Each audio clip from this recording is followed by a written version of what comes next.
जब जब श्री कृष्ण का नाम लिया गया है, ऐसा कभी नहीं हुआ कि राधा जी का नाम न लिया गया हो। श्री कृष्ण को अमूमन भक्त राधे कृष्ण कहकर पुकारते हैं, क्योंकि यह दो शब्द, ये दो नाम सिर्फ एक दूसरे के लिए बने हैं और इन्हें कोई अलग नहीं कर सकता।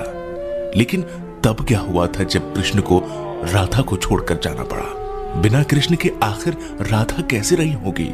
ये सवाल ही मन में व्याकुलता पैदा कर देता है। आज हम राधा के जीवन के वो पन्ने पलटने जा रहे हैं जिसके बारे में हम में से ज्यादातर लोगों को कुछ नहीं पता होगा।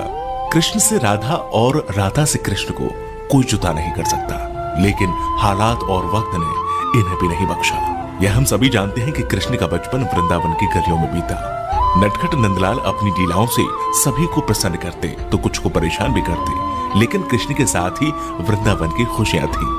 कृष्ण ने अपनी बांसुरी की मधुर ध्वनि से अनेकों गोपियों का दिल जीता, लेकिन सबसे अधिक यदि कोई उनकी बांसुरी से मोहित था तो वो राधा थी। लेकिन राधा से कहीं ज्यादा प्यार कृष्ण उन्हें करते थे। राधा कृष्ण से उम्र में 5 वर्ष बड़ी थी, लेकिन फिर भी इस बात का फर्क न कृष्ण को पड़ा और न ही राधा को। राधा वृंदावन से कुछ ही दूरी पर रैपल्ली नामक गांव में रहती थी, लेकिन रोजाना कृष्ण की मधुर बांसुरी की आवाज से वो खिंची चली आती थी। कृष्ण का जीवन भी साधारण नहीं था। धीरे धीरे वह समय निकट आ रहा था जब कृष्ण को वृंदावन छोड़कर मथुरा जाना था। कृष्ण के दुष्ट मामा कंस का अत्याचार चरम सीमा पर पहुंच चुका था और एक दिन कंस ने उन्हें और उनके भ्राता बलराम को मथुरा आमंत्रित किया, और इसी बात से वृंदावन नगरी में सभी के भीतर एक डर पैदा हो गया। वृंदावन में मानो जैसे मातम सा छा गया था। मां यशोदा तो परेशान थी क्योंकि उनका दिल का टुकड़ा उनसे दूर जा रहा था, लेकिन कृष्ण की गोपियां भी कुछ कम उदास नहीं थी। दोनों को लेने के लिए कंस के द्वारा रथ भेजा गया, जिसके आते ही सभी ने उस रथ के आसपास घेरा बना लिया, यह सोचकर कि कृष्ण को नहीं जाने देंगे। उधर कृष्ण को राधा की चिंता सताने लगी थी और वे सोचने लगे थे कि जाने से पहले एक बार राधा से मिल ले। मौका पाते ही वे छिपकर वहां से निकल गए और फिर उन्हें राधा मिली, जिसे देखते ही वह कुछ कह न सके। राधा कृष्ण की इस मिलन की कहानी बहुत अद्भुत है। दोनों ना तो कुछ बोल रहे थे और ना कुछ महसूस कर रहे थे, बस चुप थे। राधा कृष्ण को न केवल जानती थी बल्कि उनके मन और उनके दिमाग को भी समझती थी। कृष्ण के मन में क्या चल रहा है वे पहले से ही भाप लेती थी, इसलिए शायद उन दोनों को उस समय कुछ बोलने की आवश्यकता नहीं पड़ी। और आखिर राधा को अलविदा कहकर कृष्ण लौट आए और आकर गोपियों को भी समझाया और अनुमति लेने के बाद वहां से चले गए। और वृंदावन कृष्ण के बिना सूना हो गया।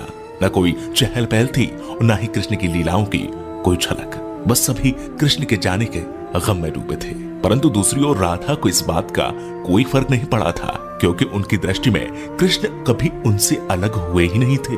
शारीरिक रूप से जुदाई मिलना उनके लिए कोई महत्व नहीं रखता था।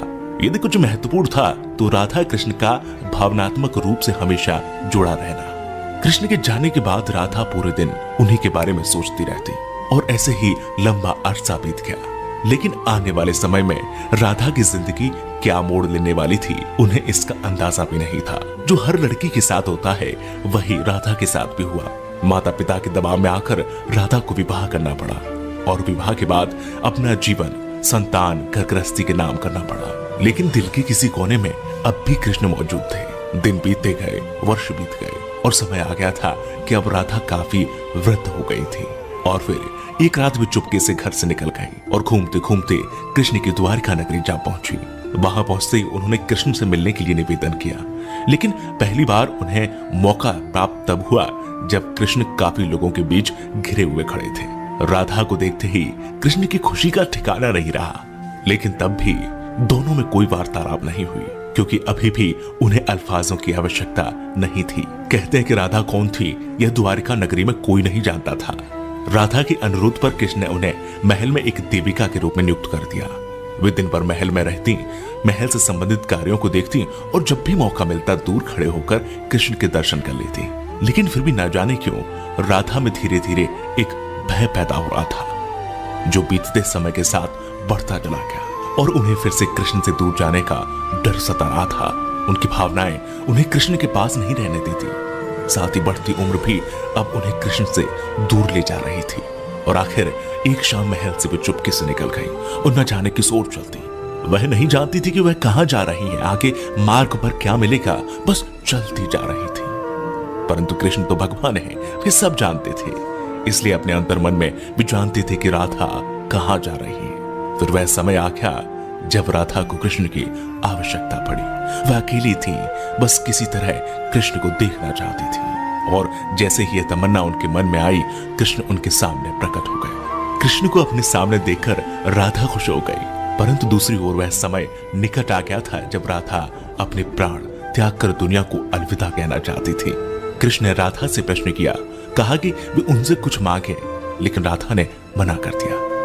कृष्ण ने फिर से कहा कि जीवन भर राधा तुमने मुझसे कभी कुछ नहीं मांगा। कृष्ण के अनुरोध पर राधा ने उनसे आखिरी बार बांसुरी बजाने के लिए कहा और कृष्ण बिना देरी किए बांसुरी को निकाला और बेहद मधुर धुन बजाने लगे। और बांसुरी की आवाज जैसे ही उनके कानों में गई, राधा ने अपनी आंखें बंद कर ली और धीरे धीरे राधा ने अपना शरीर त्याग दिया और दुनिया से चली गई। उनके जाते ही कृष्ण ने राधा को अपनी गोद में ले लिया और राधा से चिपटकर रोने लगे। उनकी आंखों से आंसू रुकने का नाम नहीं ले रहे थे और उसी दिन से कृष्ण ने बांसुरी को कभी नहीं बजाया।